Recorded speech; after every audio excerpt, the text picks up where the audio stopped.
Bonjour, du coup je m'appelle Victoria Ruiz et puis on va voir ensemble quels usages des robots en agriculture et donc comme tu l'as dit les facteurs d'adoption et de rejet qui existent. Très rapidement je vais juste vous présenter mon projet pour un peu comprendre d'où sortent les données et de quoi on va parler. Donc l'Observatoire des usages du numérique en agriculture, en fait c'est porté par la chaire agrotique qui vous a été présentée par Mathilde et par l'Institut de convergence Digitag. Ça a été créé en 2017. Et les objectifs, c'est répondre à 4 questions. Quelles technologies numériques sont utilisées en agriculture? Par qui et comment? Pourquoi faire? Et quels sont les moteurs et les freins à leur utilisation? Et pour ça, en fait, on recense et on analyse les usages des technologies numériques en agriculture. Et donc, on a 2 types de production. Les infographies, qui sont donc des photographies à un instant T des usages d'une technologie numérique. Et des dossiers qui sont un peu plus grands, qui analysent les usages, les facteurs d'adoption et de rejet des outils numériques, soit pour une filière donnée. Donc là, par exemple, vous avez usage du numérique en élevage porcin, soit pour une question agronomique. Et on a travaillé très récemment, avec Pierre, sur le désherbage mécanique de précision. Voilà. Donc voilà, le contexte est posé. Donc maintenant, on va parler de la robotique en filière végétale parce que c'est le sujet du jour. On a dit qu'on excluait la filière animale. On Donc on un petit... précise, Victoria, que ouais, c'est des données qui datent de, on va dire, fin 2022, Ouais, début 2023. ouais, Les c'est choses vont très 18 vite, mois. donc on est plutôt sur des Ouais. tendances que sur des valeurs absolues, on va dire. Ouais, du coup, en fait, on a fait 2 choses. D'abord, en 2018, une première infographie donc, sur les usages des robots en agriculture. Donc là, ce n'était pas moi, c'était Nina Lachia, la personne qui était avant moi à l'Observatoire. Et qu'on salue. Et qu'on salue, effectivement. Et donc, en mai 2023, donc effectivement, les chiffres ont déjà 18 mois, on a sorti une deuxième infographie. Donc, attention, les chiffres ne sont sans doute plus justes. Mais ça nous aidera quand même à poser les bases et à comprendre un peu de quoi on parle et voir aussi les évolutions entre 2018 et 2023.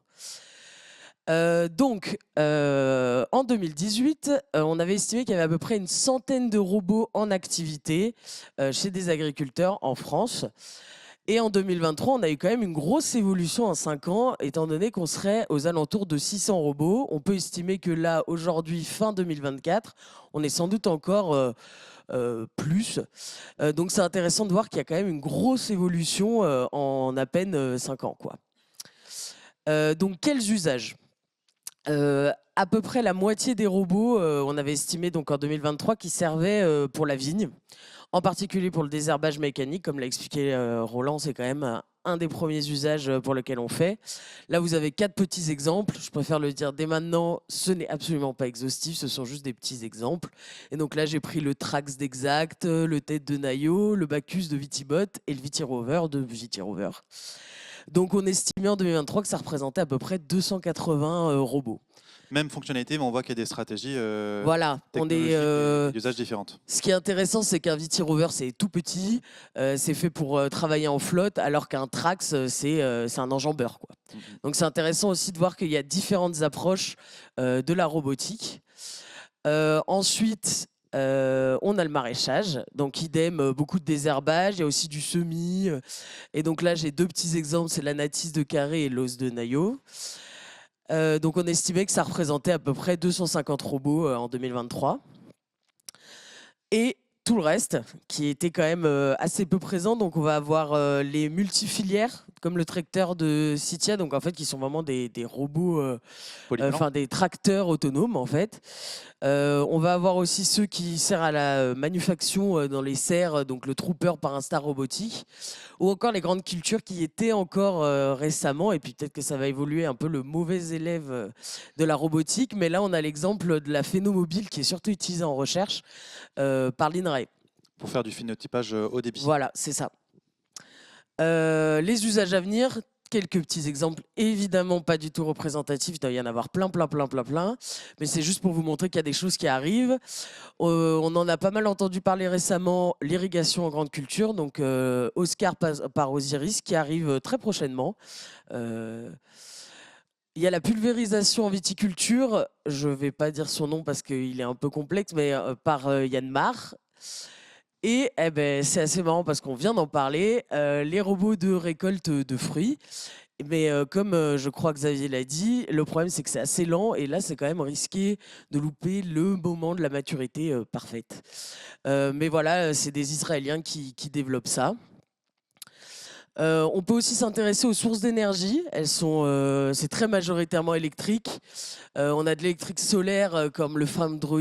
On a de l'électrique sur batterie comme c'est lequel que j'ai pris, Oreo. Du moteur thermique, le diesel, Exact Robotics, et de l'hybride comme le tracteur de Citia. Et il y a des nouvelles choses qui arrivent, notamment Exact Robotics avait parlé il y a un petit moment d'un enjambeur autonome à hydrogène. De ce que je sais, c'est toujours en cours et ça devrait arriver. En fait, il y a autre chose qui est impressionnant au-delà du nombre de robots en circulation, c'est le marché. Parce que Nina avait estimé qu'il y avait à peu près 5 modèles différents à la vente en agriculture pour la filière végétale en 2018. On était vraiment au tout début de l'histoire. Voilà, c'était le début. Il y en avait énormément en recherche, évidemment. Et en 2023, on a estimé que c'était à peu près 25 modèles disponibles à la vente. Alors, ils se vendaient, parfois c'était le tout début, parfois ils en avaient très peu en circulation. Mais en fait, c'est assez impressionnant de voir que c'est 5 fois plus de modèles en 5 ans qui étaient disponibles à la vente. On partait de loin en même temps. On avait de la marge et on en a encore 25 modèles, c'est pas gigantesque.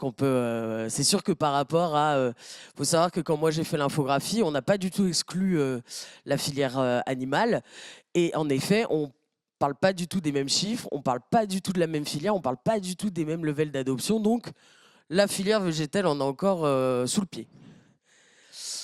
Ce qui est aussi intéressant à voir, donc là je vais pas, à la base c'était fait pour être comparé justement avec la filière animale. Il faut savoir que la filière animale, la majorité des robots, ils sont vendus par des entreprises qui ont des spécialités agricoles à la base.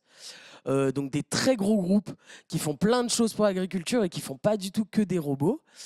Alors que si on regarde l'équivalent donc pour la filière végétale, on a quelques entreprises dont le cœur de métier c'est l'agriculture. Je n'ai repéré à l'époque qu'une entreprise, peut-être qu'il y en a d'autres, et pardonnez-moi si je ne suis pas exhaustive, mais dont le cœur de métier est la robotique. Et la très grande majorité des entreprises, idem, sans doute pas exhaustive, mais la très grande majorité des entreprises qui vendent des robots en filière végétale, ce sont des entreprises qui se sont fondées pour ça, qui se sont fondées pour faire des robots pour l'agriculture. Et là-dessus, c'est très différent donc de la filière animale qui n'est pas du tout comme ça. Si je vous montrais l'équivalent pour la filière animale, ce serait la partie vert clair qui serait blindée. Et donc maintenant, on va parler des facteurs et des freins à l'adoption. Vous verrez, il y a certaines choses que Roland a déjà dit. On a un peu, c'est normal, on parle de la même chose. Donc si on parle des facteurs d'adoption, tout d'abord, et ce qui était revenu le plus à l'époque, et c'est sans doute encore le cas, c'est le manque de main-d'œuvre. En effet, il y a certaines pratiques, notamment le désherbage mécanique qu'on essaye d'encourager pour limiter l'usage des produits phytosanitaires, qui demandent quand même plus de travail. Et il y a un manque de main-d'œuvre dans les exploitations pour faire ça, difficulté à trouver des tractoristes, et c'est là que la robotique a peut-être une ouverture.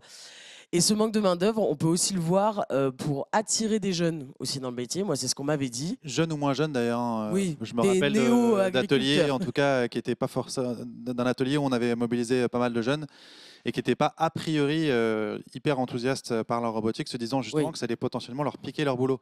Je me rappelle d'un C'est vrai. verbatim que je ressors à chaque fois, un jeune qui disait vous m'enlevez le tracteur, il ne me reste plus que la paperasse. Oui, Ce qui est oui, une oui. drôle de conception de l'agriculture. En tout cas, on espère que l'agriculture ne se résume pas à soit le tracteur, soit la paperasse.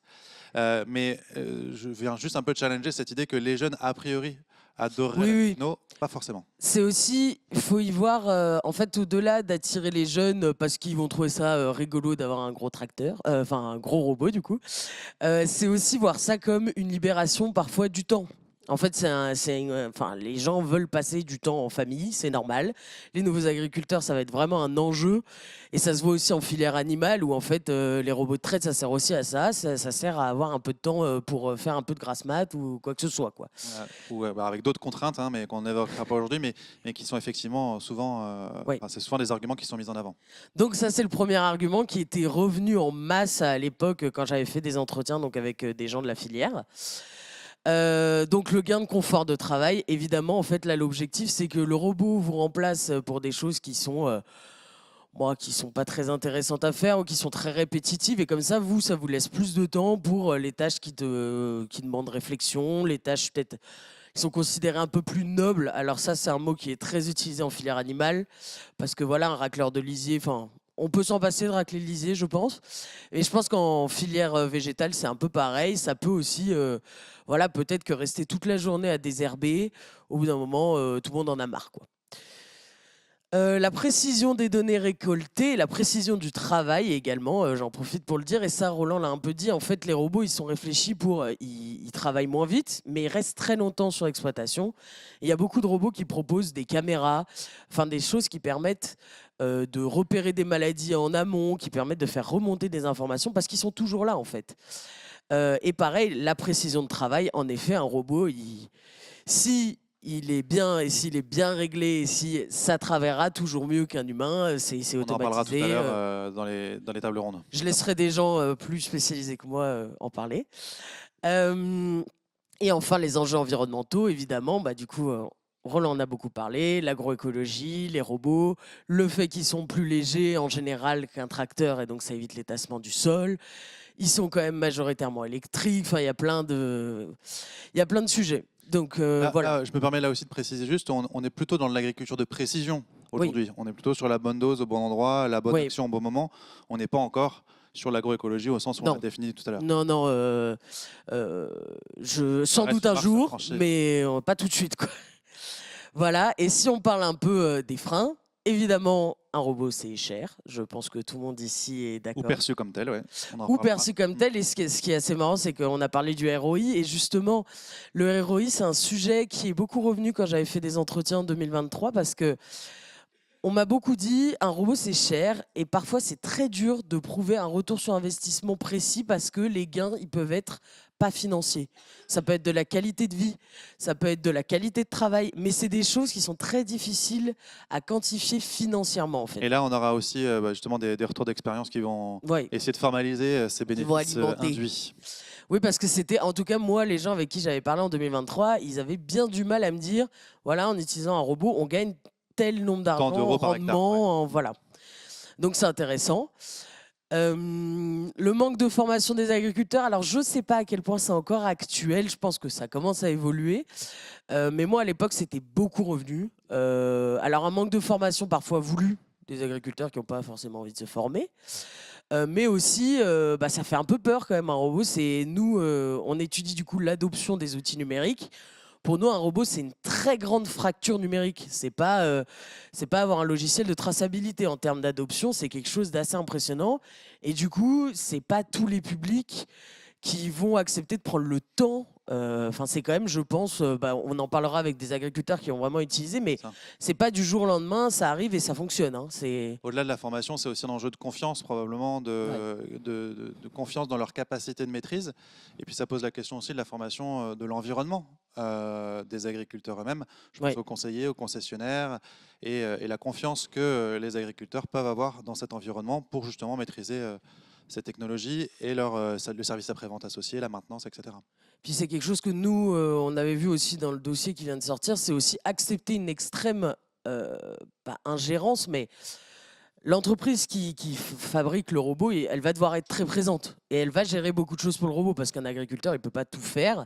Oui, avec Et des il y prises a en main à certains, distance potentiellement en cas de bug, oui. par exemple. Et il y a des agriculteurs à qui ça ne plaît pas, à qui j'avais un peu parlé, qui aimaient pas trop ça. Donc c'est pas pour tout le monde et tout le monde n'a pas envie de se former. Ça demande du temps et ça demande de la motivation. C'est pas quelque chose de facile.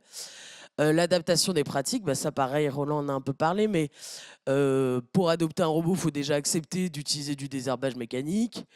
Si vous êtes en vigne, c'est tout bête, mais bon, je pense qu'il vaut mieux que ce soit pas lissé, je pense qu'il vaut mieux que ce soit bien planté. Enfin, c'est quand même, voilà, c'est un robot.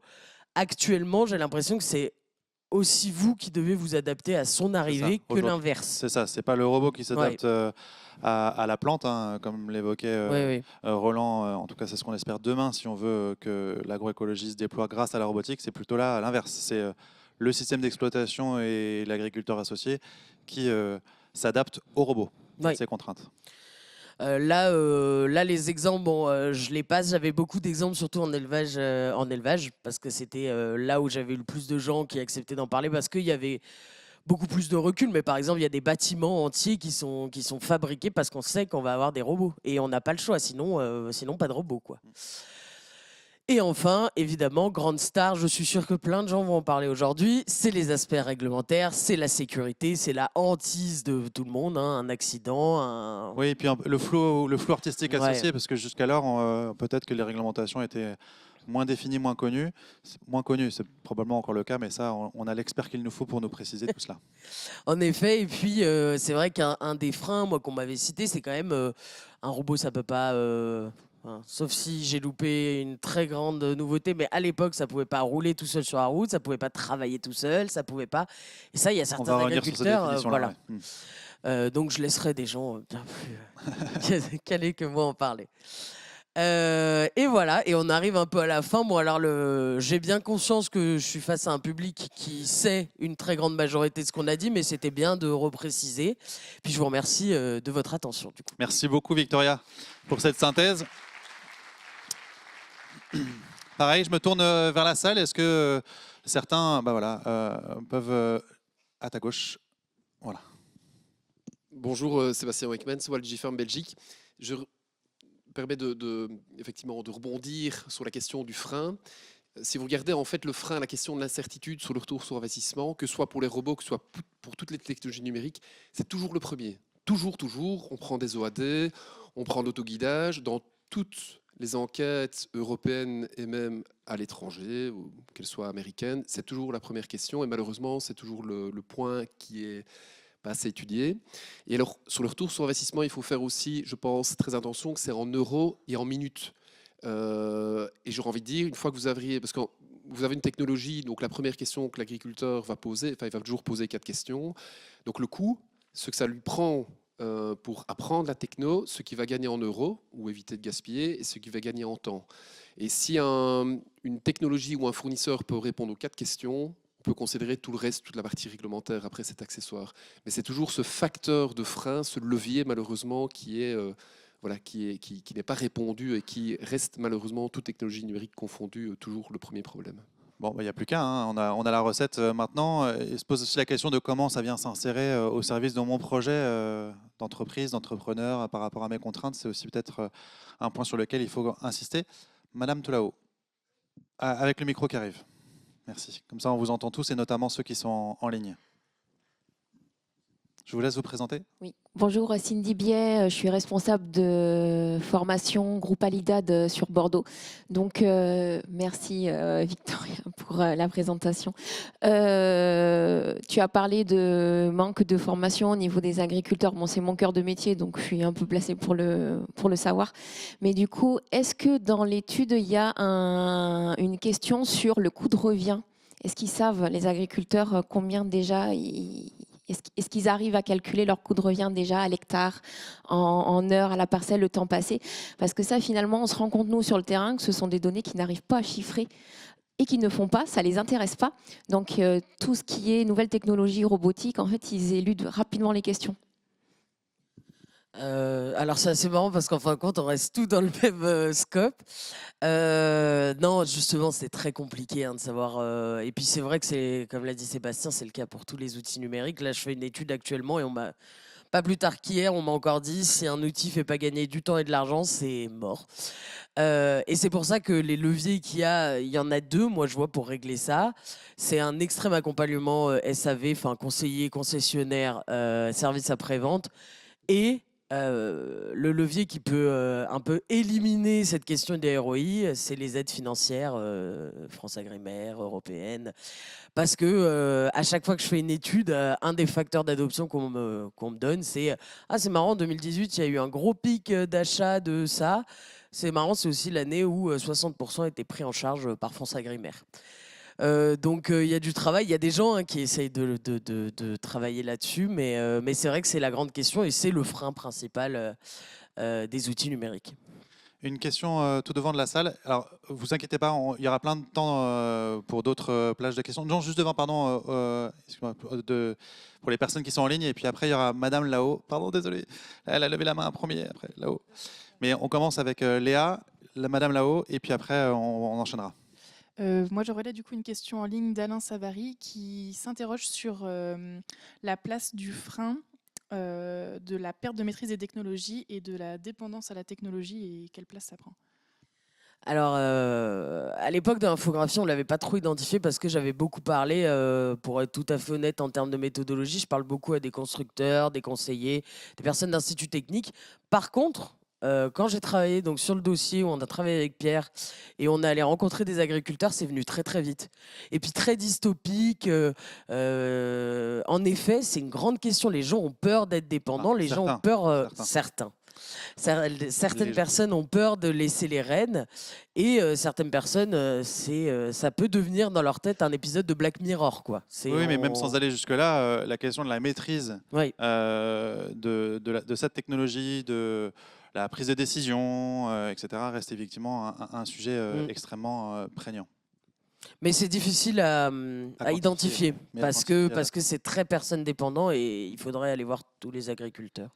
Dernière question très courte, qui appellera une réponse courte, sachant qu'encore une fois, j'imagine que certaines questions que vous vous posez tous vont être répondues ou pourront être adressées par d'autres intervenants plus tard. Bonjour, Sonia Mérej, agricultrice en agriculture biologique, utilisatrice de robots. En ce qui me concerne, enfin voilà, j'ai pas de questions. Enfin, on a pu utiliser les robots et voir qu'il y avait un réel retour sur investissement. Par contre, où j'ai plus d'interrogations aujourd'hui, c'est quand on va voir nos financeurs, nos partenaires bancaires, où il n'y a pas de recul. Et là, il y a des réelles difficultés à accompagner. Autant en élevage, on sait qu'il y a, voilà. La robotique a fait ses preuves en termes de durabilité, de longévité. Ce n'est pas le cas en production végétale, donc c'est plus compliqué. Et puis aussi, par rapport aux financeurs, on parlait de France Agrimaire. Nous, sur nos premiers investissements robotiques, il a fallu que la FRQMA aille discuter avec la région et d'autres financeurs pour dire il y a un réel intérêt sur le terrain et il faut accompagner ces dossiers. Donc il y a un réel travail aussi à faire par rapport aux financeurs. L'environnement financier pour accompagner le déploiement de ces outils, effectivement, au-delà de la subvention, la dette, le prêt bancaire, faire en sorte que En effet, les merci. partenaires financiers suivent, probablement qu'on a là un levier pour aider à passer à l'échelle. En Merci effet. beaucoup Victoria pour Merci ton tout le intervention. monde.